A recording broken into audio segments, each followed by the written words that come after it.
Hello and welcome to Higher Results, where business, workforce, and talent intersect. I'm Melodie Reagan, CEO of Eye2Eye Workforce, and I'm your host.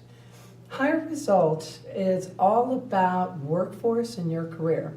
Every organization, one of the most important elements of making our business and our organizations run, it's our people. So on Higher Results, we're going to be covering everything throughout the life cycle of a worker, from hiring and recruiting to talent management and development, all the way through to termination and retirement. On Higher Results, we're here to give you tips and tools and what's hot today on the market for HR, developing your workforce, and developing your career. Higher Results will air every Tuesday on IPTV, as well as on Facebook for Eye2Eye Workforce at Higher Results. So do join us. It's at 3 p.m. every Tuesday. And if you don't catch a show, no worries.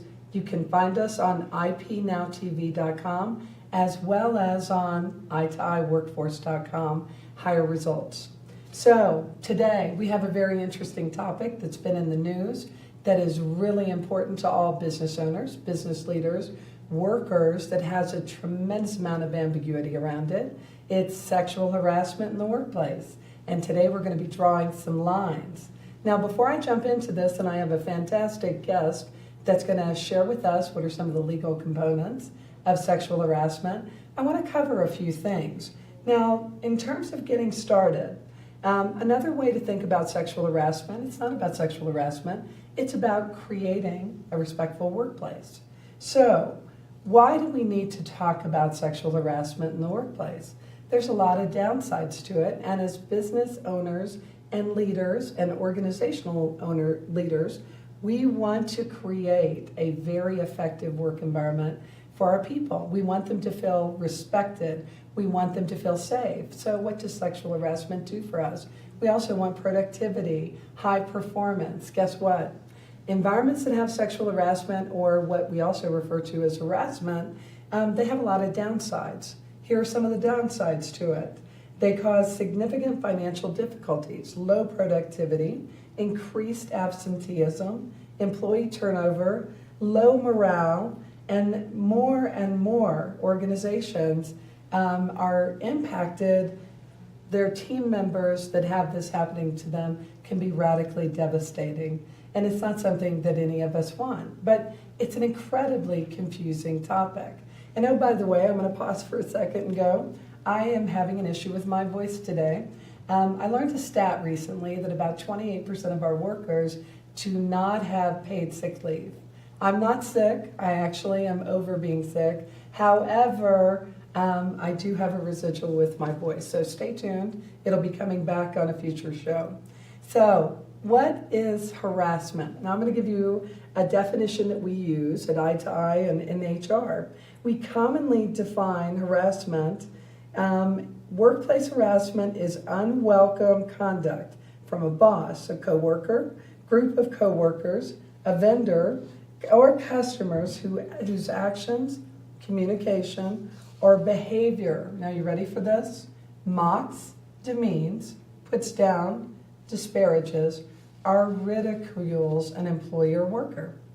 Now, extreme forms of harassment include physical assault, threats, intimidations, and what's interesting is we use the word bullying, another in the news topic, and bullying falls within harassment from an HR perspective. Harassment can include offensive jokes, name-calling, offensive nicknames, pornographic images on a laptop, or offensive pictures of objects. So here's where it gets blurry. We're human beings, we engage with each other, we care about each other, and we want to be able to show up at work and be authentically who we are. The lines are incredibly blurry. But today, to draw those lines, I have an amazing guest with me. I'd like to welcome Justin Vaughn. Justin is the business owner's attorney, and he is the founder of Vaughn Law Offices. Welcome to the show today, Justin. Thanks, Melody. So, Justin, I would love it if you would just get started because we're in a subject that actually does need some legal boundaries. Would you just share a little bit about you and your firm and your expertise in this area? Sure, I've been an attorney for 24 years. I've had my own law firm for 17 of those years, overseeing primarily business issues, which obviously involves employee matters, including drafting of employee manuals, addressing employee disputes, and frequently addressing claims of harassment, whether it be sexual or non-sexual in nature. Fantastic. And by the way, it is the general harassment. You know, I'm talking about things generally and from an HR perspective, but what is the legal definition of harassment? And I like your definition quite a bit. The legal definition, if you were to take it in the abstract, of a broader definition of harassment is any conduct that is discriminatory and a violation of either Title VII of the Civil Rights Act, which of course protects race, gender, religion, nationality, or a violation of the Age Discrimination Employment Act, which protects everyone 40 and above from discrimination, or the Americans with Disabilities Act. As it was amended in 2011, the Americans with Disabilities Amended Act, but that protects people with regard to access and reasonable accommodations for their disabilities. By the way, isn't that an interesting thing?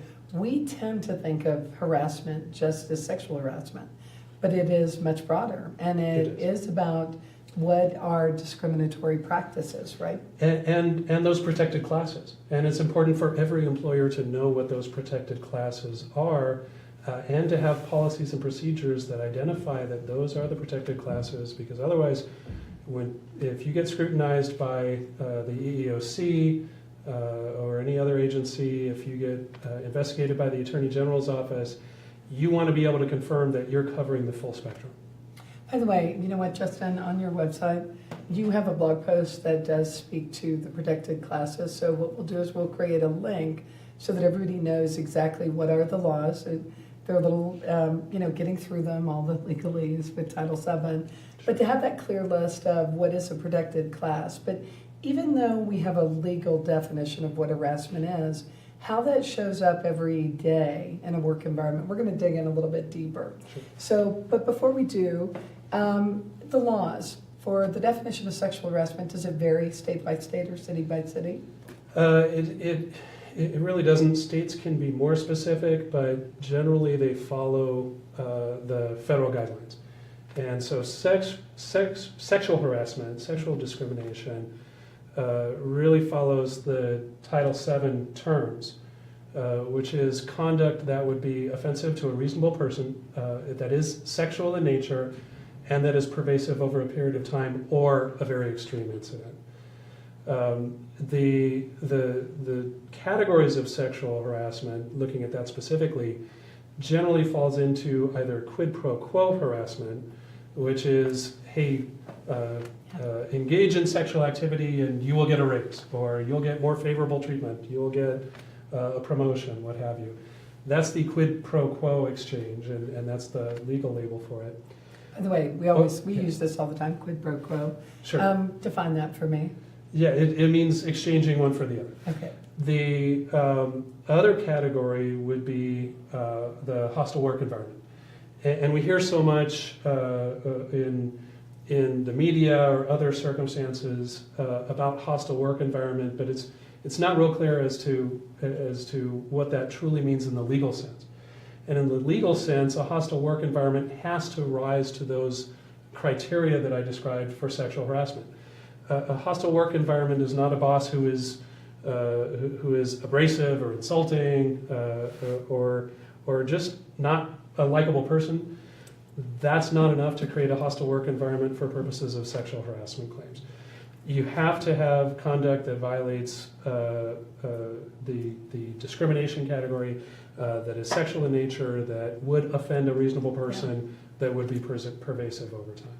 By the way, I will tell you, I'm smiling a little bit because the number Sure. one reason that people leave jobs, it is their boss. So just because I don't like my boss is not not harassment in the workplace. But It's not a legal claim. That's not a legal claim. It might be a reason to leave, but it's not a legal Okay, claim. that's fair enough. Let's dig in a little bit because this is where things are confusing.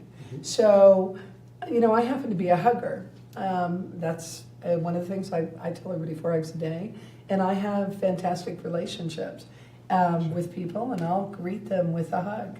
Let's talk about the boundaries of me giving hugs and what could be considered sexual harassment or not. The difficulty is that it is so unclear.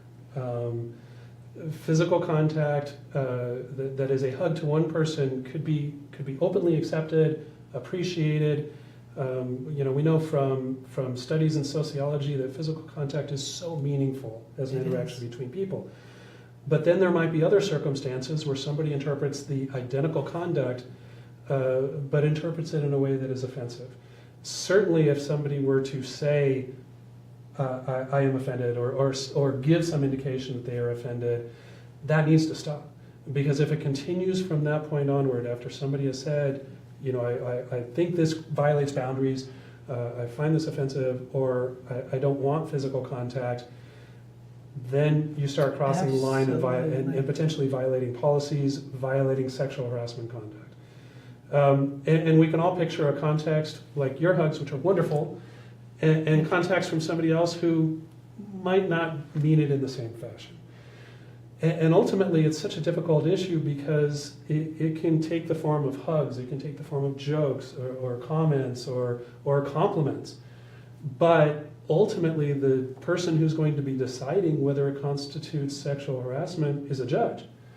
And the judge isn't there, the judge didn't see it, the judge just hears what occurred and has to decide, is this a pervasive, ongoing pattern of conduct that a reasonable person would find offensive?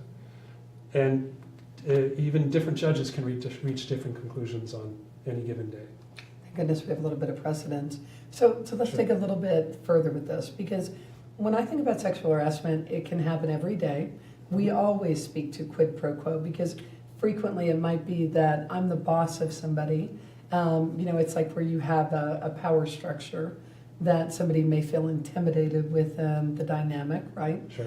But, I think about Google. Google has a policy, and I do in terms of my company. I am very happy if people fraternize or they want to go out and have friendships, or even if they want to date. I'm okay with that in my work environment. However, one of the things that Google does that I like, you can ask people to go out, but if they say no, you can't ask them again.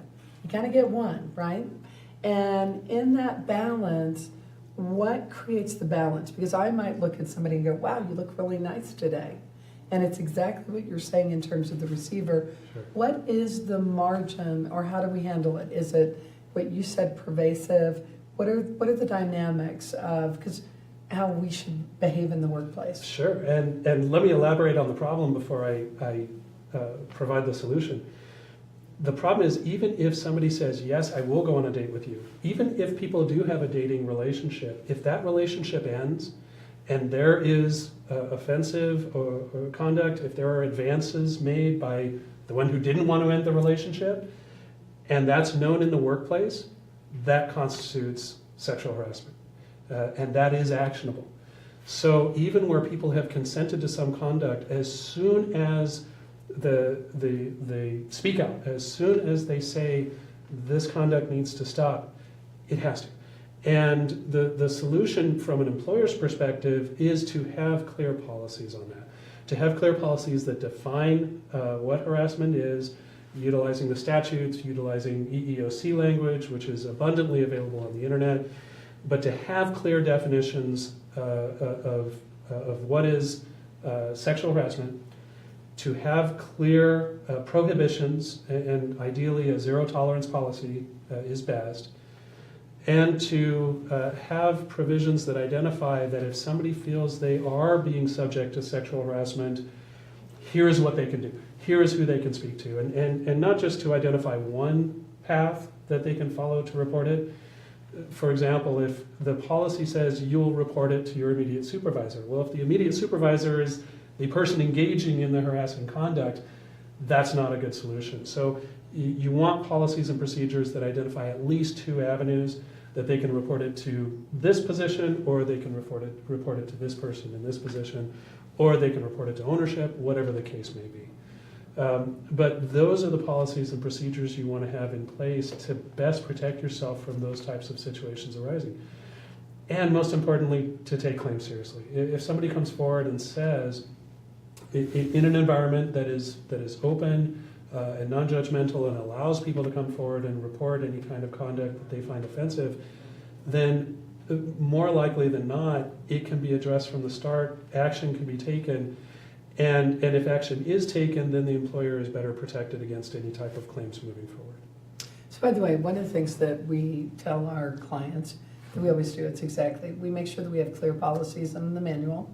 The other thing that we do is we make sure that at orientation, when you bring an employee on, we make sure this is a topic that gets covered during orientation so that there's clarity. You know, I remember, it's so funny, years and years ago, and this was years ago, so I'm not going to share my age on this one. I went to work at Sprint, and it was the orientation, and in the orientation, they took a really firm policy on harassment in the workplace, and they kind of said, here's the beginning dollar amount that it cost us as a firm with just the inclination of a harassment charge. And then they looked at everybody in the room and they said, let us be clear, you're not worth it. That's blunt but fair. It was blunt but fair. So your orientation, having the policies, but let's talk a little bit more about, and I want to go into some other risks. What are other things that employers should do specific to this subject? So, orientations are absolutely, I think, critical, absolutely essential, and ongoing training, periodic training on, here's what's acceptable and not acceptable in this workplace, and here are the policies, and it can result in adverse action against you up to and including termination. Absolutely critical. I described putting policies and procedures together, and that forms the basis of the orientation and the training. The employers, I recommend to everyone, have employment practices liability coverage, which is a separate type of insurance coverage. It's typically a rider on your general liability policy, and it has two advantages. Number one, if you have some supervisor or co-employee or somebody who does engage in conduct, and it does result in a claim, maybe there is exposure there and maybe somebody is entitled to compensation. If there is a claim that is frivolous, that is unfounded, then, and somebody goes forward, an employee goes forward with that type of a claim, then you're still hiring an attorney because you have to take it seriously. If you don't take it seriously, bad things will happen and judges will see to it. So you still have to address those claims, and oftentimes the attorney's fees to get a frivolous case thrown out are higher than the attorney's fees to settle a legitimate claim. So employment practices liability coverage provides indemnification. If there is monies to be paid, it provides for payment of attorney's fees for cases that need to be dismissed. And that I think every employer should, every business owner should have. Relatively inexpensive, but critically important. Fantastic. So things that I can do to protect myself as a business owner. One is make sure that I have clear policies, that they're stated in my handbook. 2, handle it in orientation. 3, do a lot of training. Regularly convey that, which, by the way, we've been doing at IDI a lot of training on this subject. And it's very simple. You can do some lunch and learns and then get insurance, which is another one that can protect you, and exactly what you're saying. Now, I want to discuss risk, though. Go ahead. And then one more. Yeah. Take claims seriously. And always take claims seriously. That's right. It's those claims that come forward, and business owners or executives, C-levels, whoever it might be, they look at that and say, well, that's nonsense. Nobody will ever believe that. Those are the claims that end up with the worst results in court.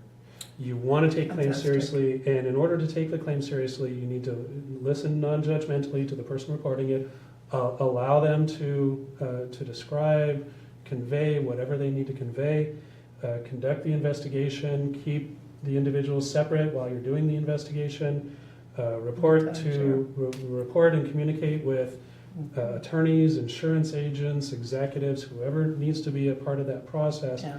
And then once the investigation is complete, take a serious stance about what's going to be done. And if what's going to be done is repercussions on the person who did what they did, take that seriously, document everything throughout, and let everybody feel that they're included in that process and heard and treated as important. Yeah, Sorry. Excellent. And by the way, investigating sexual harassment claims, one thing that I would tell everybody, that is actually a little bit of a skill. We have certain individuals on our team who step in and do that so that you are getting the right documentation, and that does make a difference. So thank you for bringing that up as well. You bet. Now, all right, so we've talked about what we can do, and I'm going to come back to drawing the lines. The other thing that we said is you've had the discussion, what is harassment, and it's about the behavior of what a reasonable person would do. Mm-hmm. We are meant to connect as human beings, but what is really important is that we respect the line of the other person. So even though if you're okay and I'm doing it the right way and nothing is intended, if you say, Melody, I'm not comfortable with that, I need to honor that boundary and stop. Sure. And it's about stopping, and it is also about not doing something that is outside of the range of reasonable. So what would not be reasonable to me? We're going to go out for a business dinner. Please don't invite me to a strip club. Sure. That would not be an appropriate thing from a business context perspective, right? Right. Okay, but and it's hard to draw those lines, but people need to feel through the policies that they are open to speak out about any concerns, about any feelings, because it is somewhat subjective. And a joke that one person might find amusing, another person can find offensive. right. And in the workplace, those jokes aren't necessary to begin with. I understand the desire to tell them, but if it's unclear, best to err on the side of caution, and most importantly, to have open communication. By the way, and I love the open communication, even if you have to have a discussion with your leadership team. Right. Now, I want to go to a little bit of risk and responsibility, and I know that we're putting it relative to the employer. Let's talk about the employee. Mm-hmm. What is the responsibility of the employee in this dynamic? Well, the employee can fit into two categories in this dynamic. One is the employee who is engaging in potentially offensive conduct. The other is the employee who is receiving potentially offensive, the recipient of potentially offensive conduct. So let's take the first. And that is to do your best not to engage in conduct that even could be considered offensive. To exercise some amount of judgment, to not tell those jokes, to not put swimsuit models, men or women, on the workplace, to not engage in conduct that could be seen as offensive by a particular gender, and that's true of all harassment claims of all protected categories. I like to suggest that people use the mom test, and the Right. mom test. I love that. The mom test to me, Yeah. the mom test is if your mom was standing next to you, would you still do what you're about to do or say what you're about to say? I love that. Would you make the advancements? Would you request the sexual favors that you're about to request? And of course that presupposes a responsible mom. But I think we can all put it in that context and say, well, mom wouldn't approve. Mom would probably smack me on the back of the head. And if that's the case, don't do it. Just don't do it. From the other perspective of somebody who is the recipient potentially of that conduct, I encourage, and I think our culture is so much more open now, and I applaud America for that. I encourage people to initially speak out, to use the policies that are set forth by their employer, to go to first to try to draw boundaries with the person who is engaged in that offensive conduct. If that doesn't work, then go to whatever path is open to you to report that type of conduct, with the idea of let's stop it before it escalates. Clearly, if it's an extreme incident, if somebody is subject to what have you, and we can all picture what those extreme incidents might be, Yes, we can. that warrants reporting immediately, that warrants immediate action. But Short of that, trying to remedy the situation, I think is best. Trying to ask for remedies is the next best.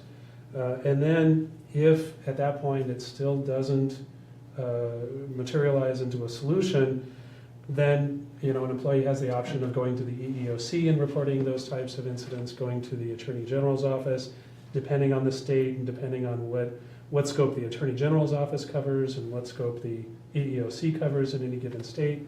But reporting that, certainly consulting with legal counsel as to their rights under the circumstances.